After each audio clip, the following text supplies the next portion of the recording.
Jouer toute seule. Romain, puisque vous n'avez pas participé, vous allez pouvoir parler maintenant. Merci beaucoup. Pour cette chronique, pour laquelle vous êtes tout excité, hein, c'est le mot, depuis ce matin. Et là, ça va être super. Alors, je suis super en forme. Ce week-end, j'ai eu la chance de tomber sur une conférence TED de Mireille Mazorette. Et de quoi elle parle? Maya, c'est Maya Mazorette. Ah C'est bon pas Mireille. C'est pas Elle Mireille était dans ma promo à l'école de journalisme. D'accord. Eh bien, j'ai trouvé cette femme extrêmement inspirante et je vais tenter de vous résumer ça de manière concise et précise. Elle parle de culture sexuelle. Parce qu'il faut savoir, et donc j'ai couplé ça. Elle est dans Quotidien aussi. Ok, très bien. Eh bien, écoutez, c'est génial. Dans Le Monde, elle a un blog. Et ouais, j'ai trouvé ça vraiment, vraiment passionnant.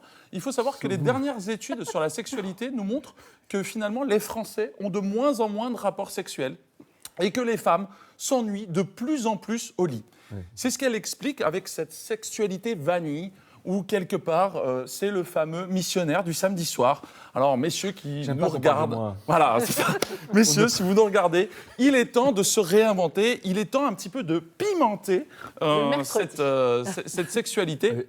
Alors finalement, vous posez peut-être la question, comment pimenter ça? Comment être formidable et pimenter sa sexualité? Eh bien, quand on se renseigne un peu dans les médias, on tombe sur des magazines, des choses comme ça, et très souvent, on tombe sur des pratiques qui vont emmener vers la douleur. On trouve les gens qui sont sadomaso, les gens qui aiment s'insulter, se crier dessus, s'attraper par la gorge, les cheveux, bref. On trouve une multitude de pratiques particulières, et avec 50 nuances degrés qui a été mis en avant, finalement, on a eu ce type de pratiques qui ont été mis en avant. Ce qu'il faut savoir, c'est finalement quel va être le lien entre sexualité et douleur.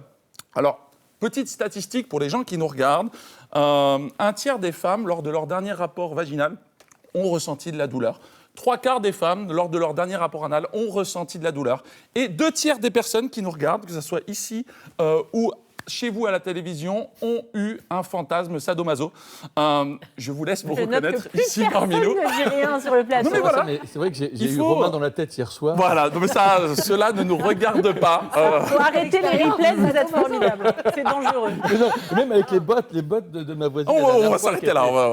Les bottes rouges extraordinaires. Oui, j'ai regardé l'émission. Donc, tout ça, finalement, on arrive dans un paradoxe où le sexe est censé nous donner du plaisir. Et finalement, le plaisir, si on le met dans une sexualité vanille, eh bien, on va s'ennuyer. Et l'ennui va faire en sorte qu'on arrive à des pratiques qui sont potentiellement douloureuses. Alors, des chercheurs se sont renseignés sur ce qui s'était passé. Et donc, un chercheur américain, le Dr Wilson, spécialisé en psychologie, a fait une étude avec des étudiants dans lesquels on a mis des étudiants dans une pièce pendant un quart d'heure. Et on leur a dit, voilà, pendant un quart d'heure, vous ne faites rien.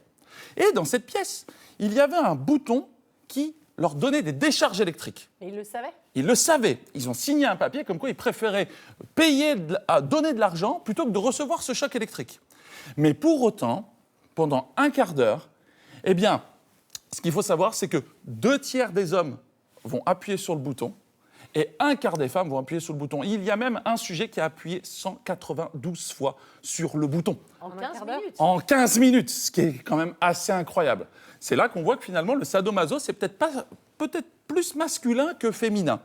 Alors, finalement, quelles sont les pistes de solution? Eh bien, il va falloir se réinventer, il va falloir réécrire le script sexuel, la culture sexuelle dans laquelle on baigne. Globalement, celle qu'on connaît un petit peu tous ici, c'est le fameux on s'embrasse, on se câline. Qu'est-ce qu'il en sait? Tu m'englobes. Parce que vous allez comprendre. Non, bah non, j'ai déjà compris, moi. On s'embrasse, on se câline. Finalement, s'il y a un petit peu de piment, il y a du sexe bucco-génital. Et finalement, c'est le triptyque diabolique. Pénétration, éjaculation, extinction des feux. À ce moment-là... Moi, je regarde une série après, moi. Voilà. Il faut un petit peu sortir des sentiers battus. Et donc, une des clés que l'on pourrait imaginer, en parlant parfaitement des... Voilà, c'est le moment où vous pouvez prendre des notes. On pourrait imaginer déjà faire ça en dehors de la chambre. La chambre, le cerveau associe la chambre au sommeil. C'est peut-être pas le meilleur endroit pour aller s'amuser. Deuxième possibilité, eh bien, on peut tout simplement envisager de faire jouer plusieurs joueurs en même temps. C'est le fameux gangbang party que l'on peut imaginer. C'est une des possibilités de mettre du piment, d'avoir une sexualité pimentée. Mais ici, c'est France 3. C'est France 3, mais on m'avait pas prévenu. Mais c'est le moment où il y a un mais. Si vous avez regardé l'émission, c'est que s'il y a un mais, ça annule un petit peu la première partie de ma phrase. Mais certains ne sont pas prêts à échanger leur dignité. Et ça, c'est extrêmement important. Plutôt que d'envisager de faire finalement une chose avec 1000 personnes, pourquoi ne pas envisager de faire 1000 choses avec une personne? Et donc, dans ces conditions, vous ne faites pas l'amour à votre anatomie. Vous ne Il vient de faites pas réaliser l'amour. qu'il fallait faire ça avec sa femme, il est C'est comme ça. ça, genre. Vous ne faites pas l'amour à une machine ni de manière mécanique. Faire l'amour se joue en confiance, avec des émotions et dans une relation bilatérale. Parce que oui, on imagine souvent finalement le partenaire actif et le partenaire passif. Alors, à moins que vous fassiez l'amour à un mort, mais sinon, et cela ne me regarde pas, mais sinon, il n'y a pas de partenaire passif. Il faut juste jouer ensemble au jeu de la sexualité pour oser réécrire ce script, peut-être d'ailleurs s'accorder un petit peu plus de temps, ce qui évitera que vous rentriez dans la moyenne ou que vous soyez inférieur à la moyenne, parce que le temps moyen du rapport sexuel, c'est 5 minutes 40.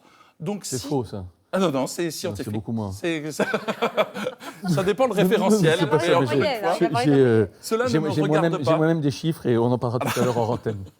Donc tout ça pour vous dire que, oui, si vous... Ça comprend le garage de la voiture. Ça dépend des gens, en fait.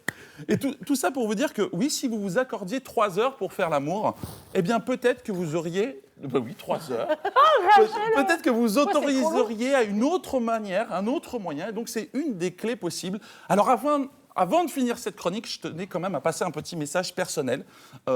Maman, je suis désolé pour la chronique, vraiment. Donc voilà. Pas que maman. Les peut-être gens pas que maman. Regarder. On est désolé pour cette chronique. Mais quoi qu'il en soit, osez parler de sexualité, osez réécrire le script de votre sexualité pour trouver un plaisir dans la dignité. Et j'insiste, dans la dignité. Je pense que c'est quelque chose d'important lorsqu'on partage de l'intimité pour faire en sorte d'être pleinement épanoui et que votre sexualité vous apporte du plaisir et encore plus de plaisir. Voilà. Merci Romain, merci à tout le monde.